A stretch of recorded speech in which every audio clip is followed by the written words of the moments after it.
Well, good afternoon, everybody. As most of you know, last week we held an issues conference with Republican senators where we talked about the path forward. We talked about confirming President Trump's nominees so that they can hit the ground running and begin to implement his agenda. And we talked about our legislative agenda for next year as well.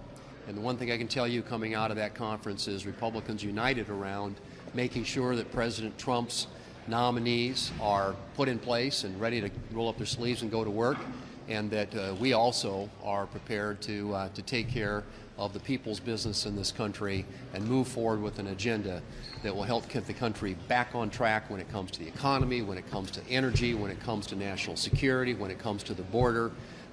You will expect us to be moving forcefully and aggressively forward with an agenda that addresses those important concerns, concerns on which the American people voted in this last election. And I will tell you, we got a schedule, which I think you've seen. It's a pretty aggressive schedule in terms of the number of days we're going to be here, but it stands in stark contrast to the way that Senator Schumer and the Democrats have run the Senate for the last couple of years. If you look at where we are today, there is so much unfinished business. We have the National Defense Authorization Bill. We haven't considered yet. It's been available since June. The Senate Armed Services Committee reported it out in June, ready for floor consideration. Haven't taken it up on the floor of the Senate. Obviously a decision made by the Democrats.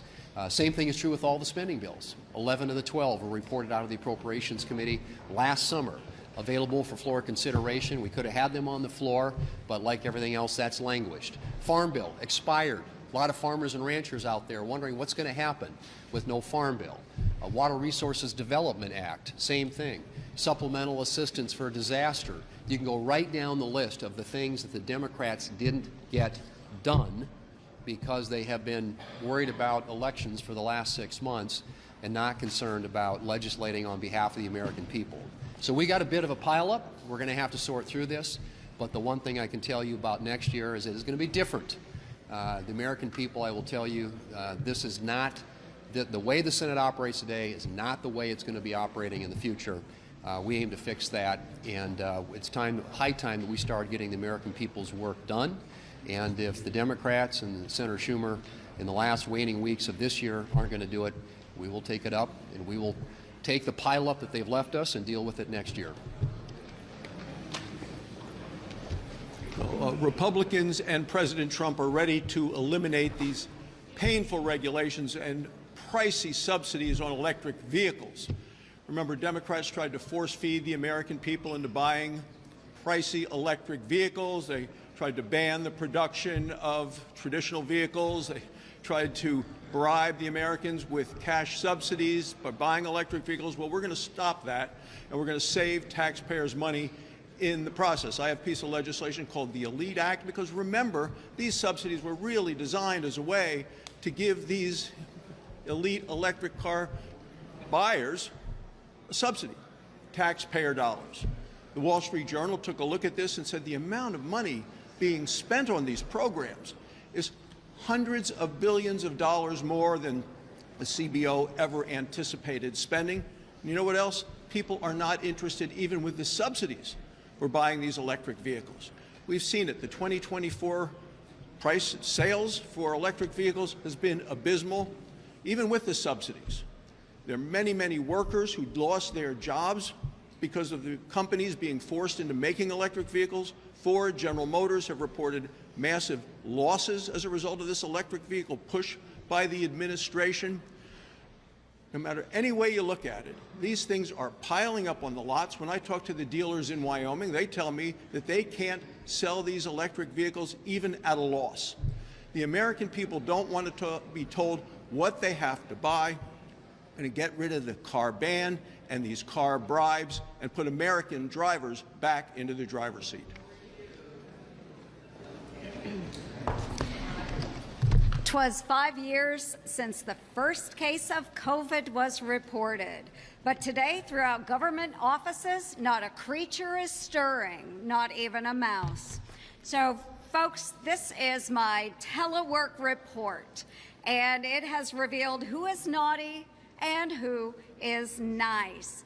Before COVID, about 3% of the federal workforce was teleworking.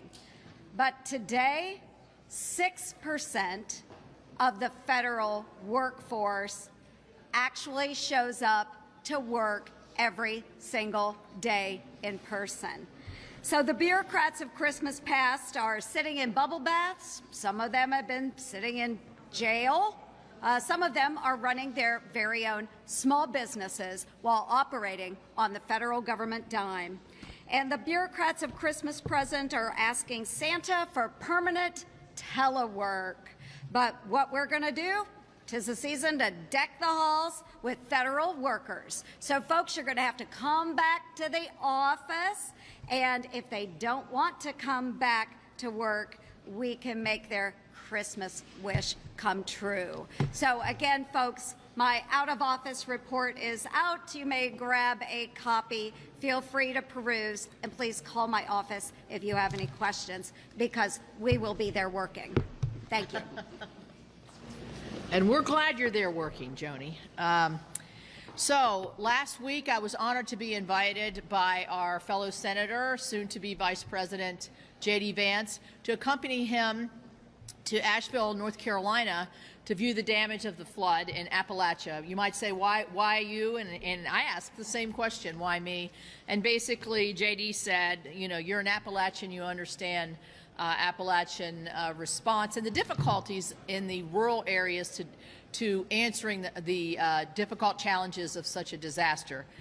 Well, we went to the Fairview Volunteer Fire Department, where we met with the family of Battalion Chief Tony Garrison. Tony Garrison left his home because he knew there were people in distress, and it was amazing the way everybody was so isolated down there because of the hills. But he and his nephew and his son went to rescue some folks they knew were in distress, and Mr. Garrison and his nephew lost their lives, and their son lived.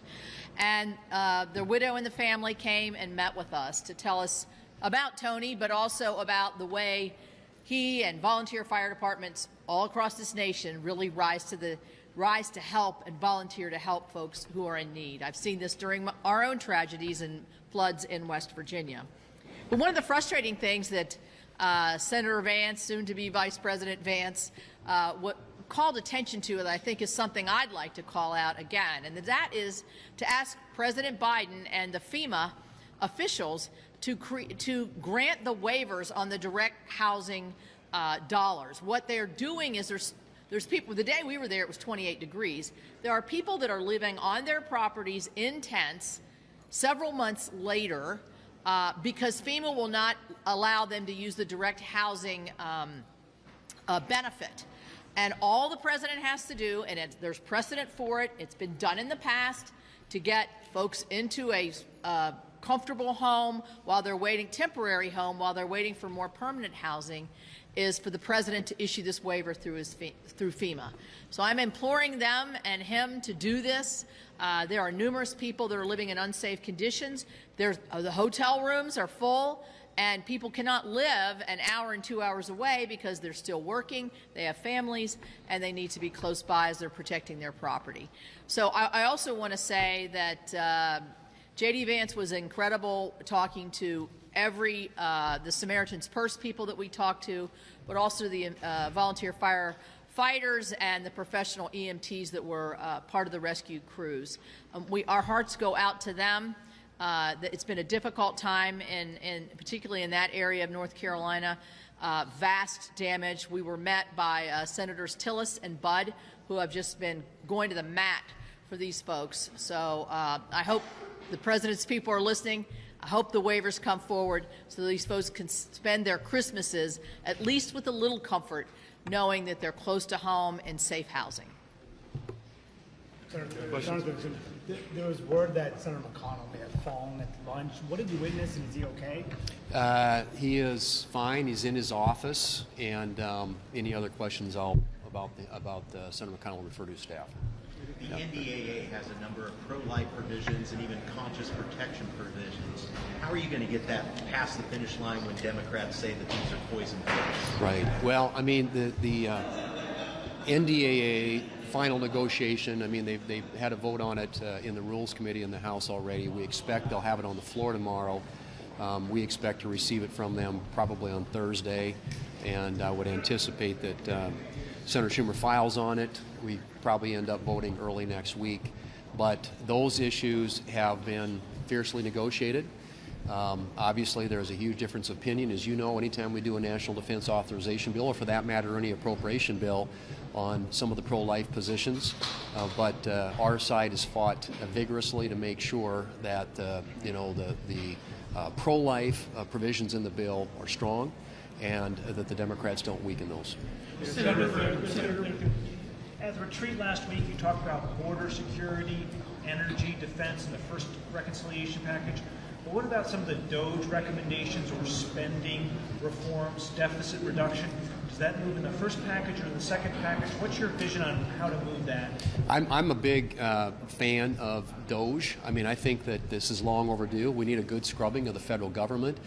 But I do believe that it's going to take us a bit of a time for them to, as they stand up that operation, take a hard look, scrutinize government operations, and figure out where we can achieve savings and efficiencies to be able to put that together into a legislative package. So that's why, in my view, it makes sense for us to move quickly on things we know we can do quickly: border, defense, energy, and then come back with another package that would address some of the savings that can be achieved through reductions in costs in various agencies and bureaucracies and government and programs, and then also deal with the expiring Trump tax cuts in a package later this year. But I think we can do both. We've got an opportunity to have a couple of different chances at a reconciliation package that would achieve all those objectives. One more, yeah. As you know, there's a bicameral Republican push to delink our economy from China, specifically with a piece of legislation that would permanently end